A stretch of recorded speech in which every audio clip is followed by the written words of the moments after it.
Welcome to rhythm of learning. ഇന്നത്തെ ക്ലാസ്സിൽ നമ്മൾ കുറച്ച് കറണ്ട് അഫയേഴ്സ് ക്വസ്റ്റ്യൻസ് ആണ് പഠിക്കാൻ പോകുന്നത്. ക്ലാസ്സിലേക്ക് കിടക്കാം കേട്ടോ. ഫസ്റ്റ് ക്വസ്റ്റ്യൻ ഇതാണ്: ഇന്ത്യയുടെ 26ാമത്തെ വുമൺ ഗ്രാൻഡ് മാസ്റ്റർ ആരാണ്? ഇന്ത്യയുടെ 26ാമത്തെ വുമൺ ഗ്രാൻഡ് മാസ്റ്റർ കേട്ടോ. 26ാമത് വുമൺ ഗ്രാൻഡ് മാസ്റ്റർ ആരാണ് എന്നാണ് ചോദ്യം. അവരുടെ പേര് സരയു വെൽപുല എന്നാണ്. എന്താണ്? സരയു വെൽപുല കേട്ടോ. സരയു വെൽപുല തെലുങ്കാനക്കാരിയാണ് കേട്ടോ. സരയു വെൽപുല. അപ്പൊ ഇന്ത്യയുടെ 26ാമത്തെ വുമൺ ഗ്രാൻഡ് മാസ്റ്റർ ആരാണ്? സരയു വെൽപുലയാണ്. അവര് തെലുങ്കാനക്കാരിയാണ്. തെലുങ്കാനയിൽ നിന്നുള്ള ലേഡിയാണ്.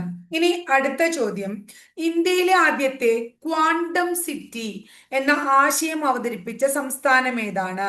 ഇന്ത്യയിലെ ആദ്യത്തെ ക്വാണ്ടം സിറ്റി, ഇന്ത്യയിലെ ആദ്യത്തെ ക്വാണ്ടം സിറ്റി എന്ന ആശയം അവതരിപ്പിച്ചത് ആരാണ്? കർണാടകയാണ്. ഇന്ത്യയിലെ ആദ്യത്തെ ക്വാണ്ടം സിറ്റി ആവാൻ പോണത് അപ്പൊ കർണാടകയാണ്. അതായത് ക്വാണ്ടം സാങ്കേതിക വിദ്യയുമായി ബന്ധപ്പെട്ടിട്ടുള്ള മുന്നേറ്റത്തിന് ഒരുങ്ങിയാണ് ആര്? കർണാടക സ്റ്റേറ്റ്. അപ്പൊ ഇന്ത്യയിലെ ആദ്യത്തെ ക്വാണ്ടം സിറ്റി എന്ന ആശയത്തിന് നേതൃത്വം നൽകിയ സംസ്ഥാനം ഏതാ എന്ന് ചോദിച്ചു കഴിഞ്ഞാൽ നമ്മൾ എന്ത് പറയണം? കർണാടകയാന്ന് പറയണം കേട്ടോ. 2025 ഇപ്പൊ ഈ നവംബർ മാസത്തില് കുറേയധികം GI ടാഗ് ഭൗമ സൂചിക പദവി നേടിയ ഉൽപ്പന്നങ്ങളുണ്ട്. 2025 നവംബർ മാസത്തില് GI ടാഗ് ലഭിച്ച മധ്യപ്രദേശിൽ നിന്നുള്ള ഉൽപ്പന്നം ചോദിച്ചു കഴിഞ്ഞാൽ പന്ന വജ്രമാണ്. പന്ന, നമ്മൾ പന്ന വജ്രഖനിയൊക്കെ കേട്ടിട്ടുണ്ട് അല്ലെ? പന്ന വജ്രം, പന്ന എന്ന് പറഞ്ഞിട്ടുള്ള ഒരു ജില്ല തന്നെ ഉണ്ട് മധ്യപ്രദേശില്. അവിടെ നിന്നുള്ള വജ്രാണ് കേട്ടോ. 2025 മധ്യപ്രദേശില് GI ടാഗ് ലഭിച്ച പ്രോഡക്റ്റ് ഏതാണ്? പന്ന വജ്രമാണ്. ഇത്രയും കാര്യം ക്ലിയർ ആയോ? ഇനി അടുത്തത്: ഈ അടുത്ത കാലത്ത് സ്ഫോടനം നടന്ന സെമേരു, ഒരു അഗ്നിപർവ്വതത്തിന്റെ പേരാണ് സെമേരു. സെമേരു എന്ന് പറയുന്ന അഗ്നിപർവ്വതം എവിടെയാണ്? ഈ അടുത്ത കാലത്ത് സ്ഫോടനം നടന്ന സെമേരു എന്ന് പറയുന്ന അഗ്നിപർവ്വതം എവിടെയാണ്? ഇന്തോനേഷ്യ. അപ്പൊ സെമേരു അഗ്നിപർവ്വതം എവിടെയാണ്? ഇന്തോനേഷ്യയിലാണ്. സെമേരു അഗ്നിപർവ്വതം എവിടെയാ? ഇന്തോനേഷ്യയിലാണ്. ഇത്തരം കാര്യം ക്ലിയർ ആയോ നിങ്ങൾക്ക്? ഇനി അടുത്തത് 2025 മിസ് യൂണിവേഴ്സ് ആരാണ്? 2025 മിസ് യൂണിവേഴ്സ് ആരാണ്? 2025 മിസ് യൂണിവേഴ്സ് ആര് എന്ന് ചോദിച്ചു കഴിഞ്ഞിട്ടുണ്ടെങ്കിൽ അവര് മെക്സിക്കോക്കാരിയാണ്. അവരുടെ പേര് ഫാത്തിമ ബോഷ് എന്നാണ് കേട്ടോ. ആരാണ്? ഫാത്തിമ ബോഷ്. ഫാത്തിമ ബോഷ് എന്ന് പറയുന്ന ലേഡിയാണ് 2025 മിസ് യൂണിവേഴ്സ്. ഈ 2025 മിസ് യൂണിവേഴ്സ് മത്സരത്തിന്റെ വേദി എവിടെയാണെന്നറിയോ നിങ്ങൾക്ക്? തായ്ലൻഡിലായിരുന്നു ഈ മത്സരം നടന്നത്. എവിടെയാ നടന്നേ? തായ്ലൻഡിലാണ് ഈ മത്സരം നടന്നത്. അതില് ഇന്ത്യയെ പ്രതിനിധീകരിച്ചു പോയത് ആരാണ്? മണിക വിശ്വകർമ്മ. അപ്പൊ മണിക വിശ്വകർമ്മയായിരുന്നു ഇന്ത്യയെ പ്രതിനിധാനം ചെയ്തു പോയത്. ഇനി 2026 മിസ് യൂണിവേഴ്സ് മത്സരം എവിടെയാ നടക്കണേന്നും കൂടി ഓർത്തു വെക്കുക നിങ്ങള്. പ്യൂർട്ടോറിക്ക. എവിടെയാ നടക്കണേ? പ്യൂർട്ടോറിക്കയിലാണ് നടക്കണേ. ഇത്രയും കാര്യം ക്ലിയർ ആയോ? 5 ക്വസ്റ്റ്യന്. അതായത് 26ാമത്തെ വുമൺ ഗ്രാൻഡ് മാസ്റ്റർ, 26ാമത്തെ ഇന്ത്യയിലെ വുമൺ ഗ്രാൻഡ് മാസ്റ്റർ സരയു വെൽപുലയാണ്. സരയു വെൽപുല. അവര് എവിടുത്തുകാരിയാണെന്നാ നമ്മൾ പഠിച്ചേ? തെലുങ്കാനക്കാരിയാണ് അല്ലെ? ഇന്ത്യയിലെ ആദ്യത്തെ ക്വാണ്ടം സിറ്റി എന്ന ആശയം അവതരിപ്പിച്ച സംസ്ഥാനം ഏതാണ്? കർണാടകയാണ്. 2025 മധ്യപ്രദേശിൽ നിന്നും GI ടാഗ് ലഭിച്ച ഉൽപ്പന്നം ഏതാണ്? പന്ന വജ്രമാണ്. സെമേരു എന്ന് പറയുന്ന അഗ്നിപർവ്വതം ഈ അടുത്തിടെ സ്ഫോടനം നടന്നു. അഗ്നിപർവ്വത സ്ഫോടനം നടന്നു. ആ അഗ്നിപർവ്വതം എവിടെയാണ്? ഇന്തോനേഷ്യയിലാണ്. 2025 മിസ് യൂണിവേഴ്സ് ആയി തെരഞ്ഞെടുത്തത് ആരെയാണ്? എവിടുത്തുകാരിയാണ്? മെക്സിക്കോക്കാരിയായ ഫാത്തിമ ബോഷ് ആണ്. മെക്സിക്കോ. ഇനി ഇതിന്റെ വേദി, 2025 മിസ് യൂണിവേഴ്സ് വേദി തായ്ലൻഡ് ആണ്. ഇന്ത്യയെ പ്രതിനിധീകരിച്ചു പോയത് മണിക വിശ്വകർമ്മയാണ്. 2026 മിസ് യൂണിവേഴ്സ് മത്സരം നടക്കുക പ്യൂർട്ടോറിക്കയിലാണ്. എവിടെയാ നടക്കുക? പ്യൂർട്ടോറിക്കയിലാണ്. നമുക്കറിയാം ബാങ്ക് ഇടപാടുകളുമായിട്ട് ബന്ധപ്പെട്ട് ധാരാളം കോളുകൾ വന്ന് കുറെ ആൾക്കാര് OTP കൊടുത്തിട്ടും അങ്ങനെയുള്ള പല കാര്യങ്ങൾ കൊണ്ടും തട്ടിപ്പിന് ഇരയാകുന്നുണ്ട്. അങ്ങനെ ധനകാര്യ സ്ഥാപനങ്ങളിൽ നിന്നുള്ള കോളുകളൊക്കെ വരുന്നതിന് ഒരു പുതിയ number series telecom regulatory authority of India, അതായത് ട്രായ് എന്ന് പറയും, അവർ പുതിയൊരു നമ്പർ സീരീസ് കൊണ്ടുവന്നു. ഈ നമ്പർ സീരീസിൽ തുടങ്ങുന്നതായിരിക്കും ഇനി എന്താ പറയുന്നത്, ഇത്തരം ബാങ്കുകളിൽ നിന്ന് റിസർവ് ബാങ്കിന്റെയും സ്റ്റേറ്റ് എന്താ പറയുക നമ്മുടെ സെക്യൂരിറ്റി എക്സ്ചേഞ്ച് ബോർഡ് ഓഫ് ഇന്ത്യയുടെ ഒക്കെ കീഴിലുള്ള ധനകാര്യ സ്ഥാപനങ്ങളിൽ നിന്ന് വരുന്ന കോളുകൾ ഇനി ഈ നമ്പറിലാണ് തുടങ്ങുക. ആ നമ്പർ ഏതാന്ന് ചോദിച്ചാൽ 1600 അതിന്റെ തുടക്കം. ക്ലിയർ ആയോ മക്കളെ നിങ്ങൾക്ക്? അപ്പൊ ഇതിന്റെ ഒരു ഞാൻ ക്ലിയർ ആയിട്ട് ഒരു ക്വസ്റ്റ്യൻ രൂപത്തിൽ നിങ്ങൾക്ക് പറഞ്ഞു തരാം. ബാങ്ക് ഇടപാടുകളുമായിട്ട് ബന്ധപ്പെട്ട് ധാരാളം തട്ടിപ്പുകൾ നടക്കുന്നുണ്ട്. ആ തട്ടിപ്പുകൾ ഒഴിവാക്കുവാനായി ധനകാര്യ സ്ഥാപനങ്ങളിൽ നിന്നുള്ള കോളുകൾക്ക് telecom regulatory authority of India ഏർപ്പെടുത്തിയ പുതിയ നമ്പർ സീരീസ് ഏതാണ്? ആ നമ്പർ സീരീസ് തുടങ്ങുന്നത് 1600. അപ്പൊ നമ്മുടെ റിസർവ് ബാങ്ക് ഓഫ് ഇന്ത്യയുടെ കീഴിലുള്ള ധനകാര്യ സ്ഥാപനങ്ങൾ, സെക്യൂരിറ്റി എക്സ്ചേഞ്ച് ബോർഡ് ഓഫ് ഇന്ത്യയുടെ കീഴിലുള്ള ധനകാര്യ സ്ഥാപനങ്ങളിൽ നിന്നൊക്കെ വരുന്ന നമ്പറുകൾ ഇനി എവിടെ നിന്ന് തുടങ്ങുന്നതായിരിക്കും? 1600 നിന്ന് തുടങ്ങുന്നതായിരിക്കും. ഇനി നമ്മള് എന്താ പറയാ, ചീറ്റയുമായി ബന്ധപ്പെട്ടുള്ള പ്രോജക്റ്റ് ചീറ്റ കുറെ ദിവസമായിട്ട് നമ്മൾ പല ക്ലാസ്സിലും പറയുന്നുണ്ട്. അങ്ങനെ ഇന്ത്യയിൽ ജനിച്ച് ഇന്ത്യയിൽ തന്നെ കുഞ്ഞുങ്ങൾക്ക് ജന്മം നൽകിയ ആദ്യ ചീറ്റ. അപ്പൊ ഈ ചീറ്റ ഇന്ത്യയിൽ ജനിച്ചതാണ്. ഇന്ത്യയിൽ തന്നെ എന്താണ് കുഞ്ഞുങ്ങൾക്ക്, ഇന്ത്യയിലുള്ള വെച്ച് തന്നെ കുഞ്ഞുങ്ങൾക്ക് എന്ത് ചെയ്തു? ജന്മം നൽകുകയും ചെയ്തു. ആ ചീറ്റയുടെ പേര് മുഖി എന്ന് പറയുന്ന ചീറ്റയാണ്. മുഖി എന്ന് പറയുന്ന ചീറ്റ 5 കുട്ടികളെ പ്രസവിക്കുകയുണ്ടായി. അപ്പൊ ഈ ചീറ്റ എവിടെയാണ് ജന്മം നൽകിയത്? കുനോ നാഷണൽ പാർക്കിലാണ്. അപ്പൊ കുനോ നാഷണൽ പാർക്കില് 5 കുട്ടികൾക്ക് ജന്മം നൽകിയ ആര്? മുഖി എന്ന് പറയുന്ന ചീറ്റ. അങ്ങനെ ഇപ്പൊ ഇന്ത്യയില് 32 ചീറ്റകളുണ്ട്. മൊത്തം ചീറ്റകളുടെ എണ്ണം എത്രയായി? 32ആയി. ഓർക്കുക.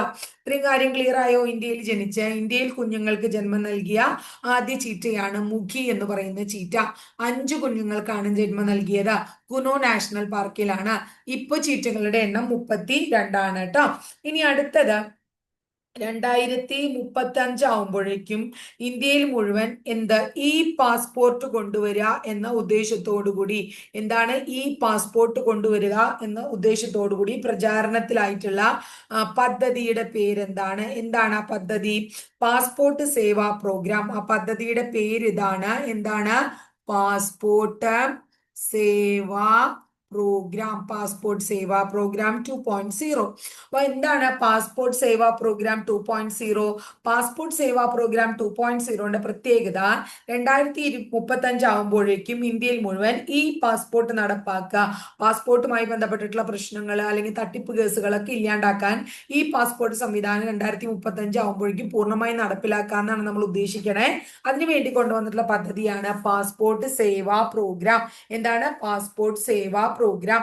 ഇനി അടുത്തത് സമുദ്രങ്ങളെ നിരീക്ഷിക്കാനായിട്ട് നമ്മൾ സമുദ്രം എന്തിനെ നിരീക്ഷിക്കാനായിട്ട്? സമുദ്രങ്ങളെ നിരീക്ഷിക്കാൻ, സമുദ്രങ്ങളെ നിരീക്ഷിക്കാനായി സമുദ്രങ്ങളെ നിരീക്ഷിക്കുക എന്ന ലക്ഷ്യത്തോടുകൂടി 2025 നവംബർ 16 വിക്ഷേപിച്ച ഉപഗ്രഹം ഏതാണ്? ആ ഉപഗ്രഹത്തിന്റെ പേര് സെന്റിനൽ 6B എന്നാണ്.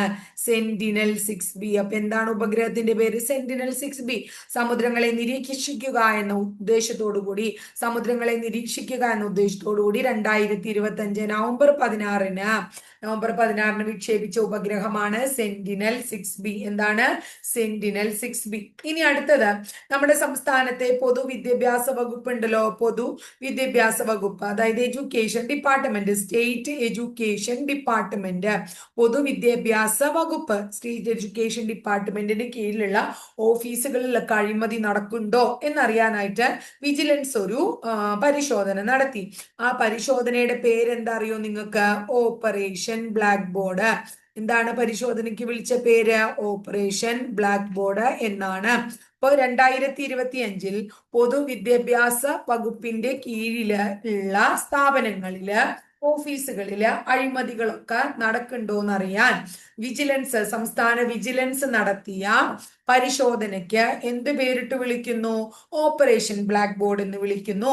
സമുദ്രങ്ങളെ നിരീക്ഷിക്കുക എന്ന ലക്ഷ്യത്തോടു കൂടി 2025 നവംബർ 16 നമ്മൾ ഒരു ഉപഗ്രഹം വിക്ഷേപിച്ചു. പേര് സെന്റിനൽ 6B. 2035 കൂടി ഇന്ത്യ മുഴുവൻ ഈ പാസ്പോർട്ട് കൊണ്ടുവരാൻ എന്ന ഉദ്ദേശത്തോടു കൂടി നടപ്പിലാക്കുന്ന പദ്ധതി പാസ്പോർട്ട് സേവാ പ്രോഗ്രാം. ഇന്ത്യയിൽ ജനിച്ച് ഇന്ത്യയിൽ തന്നെ കുഞ്ഞുങ്ങൾക്ക് ജന്മം നൽകിയ ചീറ്റ, മുഖി ചീറ്റ, 5 കുഞ്ഞുങ്ങൾക്ക് ജന്മം നൽകി. കുനോ നാഷണൽ പാർക്കിലാണ് ജന്മം നൽകിയത്. ഇതോടുകൂടി ഇന്ത്യയിലെ ചീറ്റകളുടെ എണ്ണം 32 ആയി. ഇനി അടുത്തത് നമ്മുടെ ബാങ്ക് ഇടപാടുമായിട്ട് ബന്ധപ്പെട്ടിട്ടുള്ള തട്ടിപ്പുകളൊക്കെ പരിഹരിക്കുന്നതിന് വേണ്ടിയിട്ട് റിസർവ് ബാങ്ക് ഓഫ് ഇന്ത്യ, അതുപോലെ security exchange board of India എന്നിവയുടെ ഈ സ്ഥാപനങ്ങളിലേക്ക് കീഴിൽ പ്രവർത്തിക്കുന്ന ധനകാര്യ സ്ഥാപനങ്ങളിൽ നിന്നുള്ള കോളുകള് ഏത് കോളുകൾക്ക് telecom regulatory authority of India പുതിയൊരു നമ്പർ സീരീസ് കൊണ്ടുവന്നു. ഈ നമ്പറിൽ തുടങ്ങുന്നതായിരിക്കും ഇനി വരുന്ന കോളുകൾ. നമ്പർ ഏതാണ്? 1600 എന്നാണ് നമ്പർ. അതിൽ നിന്നാണ് നമ്പർ തുടങ്ങുക.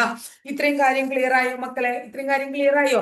ഇനി അടുത്ത ചോദ്യം 2025 അടുത്ത ക്വസ്റ്റ്യൻ ഇതാണ്. 2025 വനിതാ കബഡി വേൾഡ് കപ്പ്, വനിതാ കബഡി വേൾഡ് കപ്പ് വേദി ഏതാണ്? വേദി ഏത് എന്ന് ചോദിച്ചു കഴിഞ്ഞാൽ ബംഗ്ലാദേശ് ആണ്. 2025 വനിതാ കബഡി വേൾഡ് കപ്പ് വേദി ബംഗ്ലാദേശും അതിന്റെ ജേതാക്കൾ ആരാണ്? ഇന്ത്യയുമായിരുന്നു. ജേതാക്കൾ ആരാണ്? ഇന്ത്യ.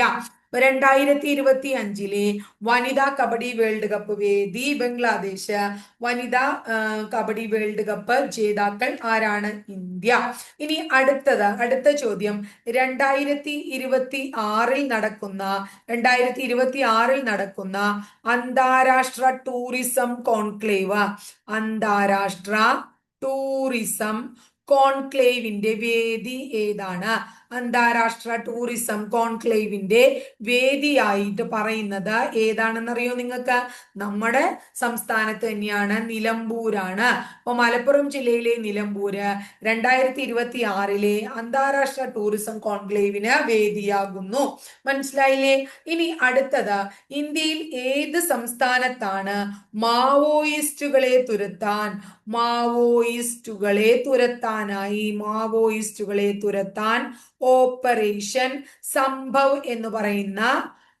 ഓപ്പറേഷൻ സംഭവ് എന്ന് പറയുന്ന പരിപാടി പോലീസുകാർ ആരംഭിച്ചത്? ഏതാണ്? ആന്ധ്രാപ്രദേശ് സംസ്ഥാനം. ഏത് സംസ്ഥാനത്താ മാവോയിസ്റ്റുകളെ തുരത്താൻ ഓപ്പറേഷൻ സംഭവം ആരംഭിച്ചത്? ആന്ധ്രാപ്രദേശ് സംസ്ഥാനത്താണ്. എവിടെയാണ്? ആന്ധ്രാപ്രദേശ് ആണ്. ഇനി നമ്മുടെ കേരള ബാങ്ക് അറിയില്ലേ നിങ്ങൾക്ക്? കേരള ബാങ്കിന് പുതിയ ഒരു പ്രസിഡന്റ് വന്നു. കേരള ബാങ്കിന്റെ പുതിയ പ്രസിഡന്റ് ആര് എന്ന് ചോദിച്ചാ പി മോഹനൻ. ഉത്തരം പറയണം. കേരള ബാങ്കിന്റെ പുതിയ പ്രസിഡന്റ് പി മോഹനനാണ്. കേരള ബാങ്കിന്റെ പുതിയ പ്രസിഡന്റ് ആരാണ്? പി മോഹനൻ. കേരള ബാങ്കിന്റെ പുതിയ പ്രസിഡന്റ് ആരാണ്? പി മോഹനനാണ്. ഇനി അടുത്തത് നമ്മുടെ വ്യോമസേനയുടെ തേജസ് എന്ന് പറയുന്ന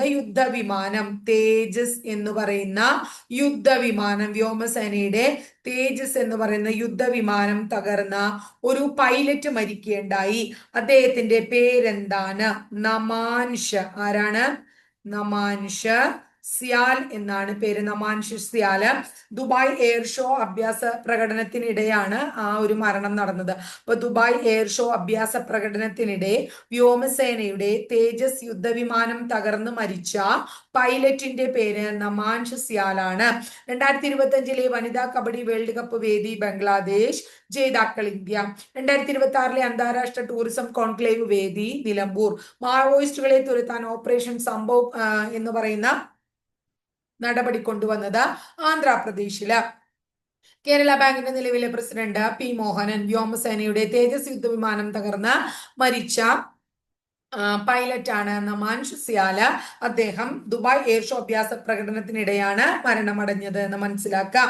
ഇനി അടുത്തത്, കാഴ്ച പരിമിതര്, അതായത് കാഴ്ച പരിമിതി ഉള്ള ആൾക്കാരുടെ പ്രഥമ വനിത, കാഴ്ച പരിമിതിയുള്ളവരുടെ ആദ്യത്തെ വനിതാ T20 വനിതാ 2020 എപ്പോ 2025 ആരാണ് നേടിയത്? ഇന്ത്യ. ആരാ നേടിയത്? ഇന്ത്യ. കാഴ്ച പരിമിതരുടെ ആദ്യത്തെ വനിതാ 2020 നേടിയത് ആരാണ്? ഇന്ത്യ. കാഴ്ച പരിമിതരുടെ ആദ്യത്തെ വനിതാ 2020 നേടിയത് 2025 നേടിയത് ആരാണ്? ഇന്ത്യയാണ്. ഇനി അടുത്തത് climate change performance index. Climate change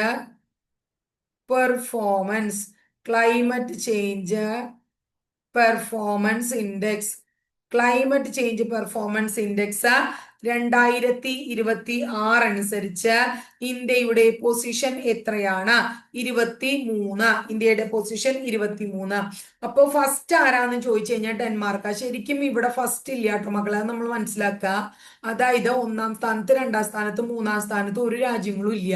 4-ാമത്തെ സ്ഥാനമാണ് ഡെൻമാർക്കിന്. അപ്പോ ഏറ്റവും മുന്നിൽ നിൽക്കുന്ന ഡെൻമാർക്കാന്ന് പറയാം. ഇന്ത്യക്ക് എത്രാമത്തെ സ്ഥാനമാണ്? 23-ാമത്തെ സ്ഥാനമാണ്. ക്ലിയർ ആയോ നിങ്ങൾക്ക്? ഇന്ത്യക്ക് എത്രാമത്തെ സ്ഥാനമാണെന്ന് പറഞ്ഞേ? 23-ാമത്തെ സ്ഥാനമാണ് കേട്ടോ. ഇനി 2-ാം ലോക മഹായുദ്ധം, അതായത് സെക്കൻഡ് വേൾഡ് വാർ. നമ്മളിപ്പോ വേൾഡ് ഹിസ്റ്ററി പഠിക്കുമ്പോൾ സെക്കൻഡ് വേൾഡ് വാറിനെ കുറിച്ചൊക്കെ പഠിക്കുന്നുണ്ട് ഇല്ലേ? അപ്പോ സെക്കൻഡ് വേൾഡ് വാർ യുദ്ധത്തിന്റെ 80-ാമത്തെ വാർഷികത്തിന്റെ ഭാഗമായിട്ട് ഫ്രഞ്ച് തപാൽ സർവീസ് ഇറക്കിയ സ്റ്റാമ്പില്, അതായത് ഫ്രഞ്ചുകാര് ഒരു സ്റ്റാമ്പ് ഇറക്കി, ഫ്രഞ്ച് തപാൽ സർവീസിന്റെ ഒരു സ്റ്റാമ്പ് ഇറക്കി. ആ സ്റ്റാമ്പിൽ ഇടം നേടിയ ഇന്ത്യൻ വംശജ ആരാണ്? അവരുടെ പേര് നൂർ ഇനായത്ത് ഖാൻ എന്നാണ്. ഒരു ലേഡിയാണ് നൂർ ഇനായത്ത് ഖാൻ ആണ് കേട്ടോ. നൂർ ഇനായത്ത് ഖാൻ. അപ്പൊ എന്താ നമ്മൾ പറയണേ? 2-ാം ലോക മഹായുദ്ധത്തില് അതിന്റെ 80-ാമത്തെ വാർഷികത്തിന്റെ ഭാഗമായി ഫ്രഞ്ച് തപാൽ സർവീസ് ഇറക്കിയ സ്റ്റാമ്പിൽ ഇടം പിടിച്ച ഇന്ത്യൻ വംശജയാണ് നൂർ ഇനായത്ത് ഖാൻ. ആരാണ്? നൂർ ഇനായത്ത് ഖാൻ. ക്ലിയർ ആയോ നിങ്ങൾക്ക്? ഇനി അടുത്ത ചോദ്യം ഇതാണ്. 2025-26 സയ്യിദ് മുഷ്താഖ് അലി ട്രോഫി.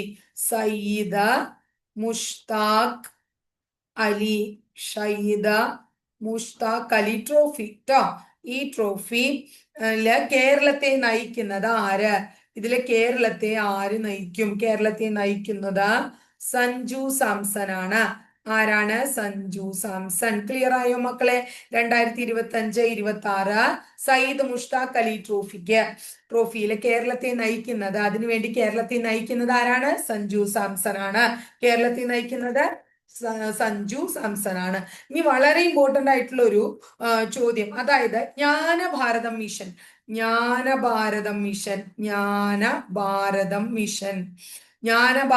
മിഷന്റെ അംഗീകാരം ലഭിച്ച മ്യൂസിയം ഏതാണ്? ജ്ഞാനഭാരതം മിഷന്റെ അംഗീകാരം ലഭിച്ച മ്യൂസിയത്തിന്റെ പേര് ഇതാണ്, ഷേധവി. എന്താണ് മ്യൂസിയം? ഷേധവി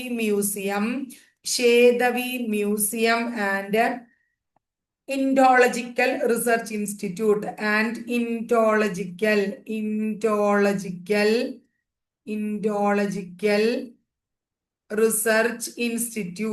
research institute. അപ്പോ Shedhavi museum and Indological research ഇൻസ്റ്റിറ്റ്യൂട്ടിനാണ് ജ്ഞാനഭാരതം മിഷന്റെ അംഗീകാരം ലഭിച്ച മ്യൂസിയം. അപ്പോൾ ഇത്രയും വലിയൊരു പേരും ഇതൊക്കെ എന്തിനാ നമ്മളിപ്പോ പഠിക്കണമെന്ന് ചോദിച്ചാൽ, ഈ ഇൻസ്റ്റിറ്റ്യൂട്ട് എവിടെ അറിയോ? കോട്ടയം ജില്ലയിലാ. അതുകൊണ്ടാണ് നമ്മൾ പഠിക്കണ്ടേ. കോട്ടയം ജില്ലയില് കുമാരനല്ലൂർ എന്ന് പറയുന്ന ഒരു ദേവീക്ഷേത്രം ഉണ്ട്. കുമാരനല്ലൂർ ദേവീക്ഷേത്രത്തിന്റെ അടുത്തായിട്ട് ഈ മ്യൂസിയം സ്ഥിതി ചെയ്യാണ്. അപ്പൊ ജ്ഞാനഭാരതം മിഷന്റെ എന്താ പറയുന്നത്, അംഗീകാരം ലഭിച്ച മ്യൂസിയം കേരളത്തിലെ കോട്ടയം ജില്ലയിലെ കുമാരനല്ലൂർ ദേവീക്ഷേത്രത്തിനടുത്ത് സ്ഥിതി ചെയ്യുന്ന Shedhavi museum and Indological research institute ആണ്. Shedhavi museum and Indological research institute ആണ് എന്ന് മനസ്സിലാക്കുക. ക്ലിയർ ആയോ നിങ്ങൾക്ക്? അപ്പൊ കാഴ്ചപരിമിതി ഉള്ളവരുടെ ആദ്യത്തെ വനിതാ 2025 ഇന്ത്യ നേടി. ക്ലൈമറ്റ് ചേഞ്ച് പെർഫോമൻസ് ഇൻഡെക്സ് 2026 ഇന്ത്യക്ക് 23-ാമത്തെ സ്ഥാനം. ഡെൻമാർക്കാണ് മുന്നിൽ നിൽക്കുന്നത്. 2-ാം ലോക മഹായുദ്ധത്തിന്റെ 80-ാം വാർഷികം പ്രമാണിച്ച് ഫ്രഞ്ച് സ്റ്റാമ്പിൽ ഇടം നേടിയ ഇന്ത്യൻ വംശജയാണ് നൂർ ഇനായത്ത് ഖാൻ. 2025-26 സയ്യിദ് മുഷ്താഖ് അലി ട്രോഫിക്ക് കേരളത്തില് നേതൃത്വം നൽകുന്നത് ആരാണ്, അല്ലെങ്കിൽ അതിന്റെ ലീഡർ ആരാണ്? സഞ്ജു സാംസൺ. ജ്ഞാനഭാരതം മിഷൻ അല്ലെ, അതിന്റെ അംഗീകാരം ലഭിച്ച കേരളത്തിലെ മ്യൂസിയം ഏതാണ്? Shethavi museum and Indological research institute ഇത് കോട്ടയം ജില്ലയിലാണ്. ഇത്തരം കാര്യം ക്ലിയർ ആയോ മക്കളെ? അപ്പൊ നമ്മൾ ഇന്ന് ഇത്രേ പഠിക്കുന്നുള്ളൂ. ഇങ്ങനെ എന്താ പറയാ, അത്യാവശ്യം ടഫുള്ള ഭാഗങ്ങളാണ്. നമ്മളിപ്പോ ശരിക്കും പറയുകയാണെങ്കിൽ നവംബർ 27 വരെയുള്ള കറണ്ട് അഫയേഴ്സ് ആണ് പഠിച്ചിട്ടുള്ളത്. ഇന്നിപ്പോ ഡിസംബർ 8 നമുക്ക് ബാക്കി, അതായത് അത്ര ഒരു 2 ആഴ്ചയൊക്കെ കൂടുമ്പോഴാണ് ഞാൻ ഇങ്ങനെ കുറച്ച് ഭാഗങ്ങൾ ഈ നവംബർ മാസത്തിൽ അങ്ങനെ എടുക്കണം, ബാക്കിയൊക്കെ ക്വസ്റ്റ്യൻ പേപ്പറിൽ എടുക്കണേ. കാരണം എന്താ വെച്ചാൽ അത്ര അധികം പറയാനില്ല. ഒരു ദിവസം ഒരു 2 3 ഒക്കെ വെച്ചിട്ട് ചിലപ്പോൾ ഒന്നും ഉണ്ടാവില്ല. അപ്പൊ അതുകൊണ്ട് നിങ്ങൾക്ക് പറഞ്ഞു തന്നെയായിരിക്കും നമുക്ക് പറയാണ്ടാവുക. അപ്പൊ അതുകൊണ്ടാണ് കുറച്ച് ഡേറ്റ് നീട്ടിയിട്ട്. അപ്പൊ നമുക്കൊരു 2 ദിവസത്തിനുള്ള ഈ ഡിസംബർ മാസത്ത് വരെയുള്ളത് അങ്ങോട്ട് കഴിച്ചു വെക്കാം കേട്ടോ. നന്നായി പഠിക്കുക. ഇന്ന് ഇന്ത്യ ഫാക്സിന്റെ എക്സാം ഉള്ളത് എല്ലാവർക്കും അറിയാലോ. പഠിച്ച് നല്ല മാർക്ക് വാങ്ങാനായിട്ട് ശ്രമിക്കുക കേട്ടോ.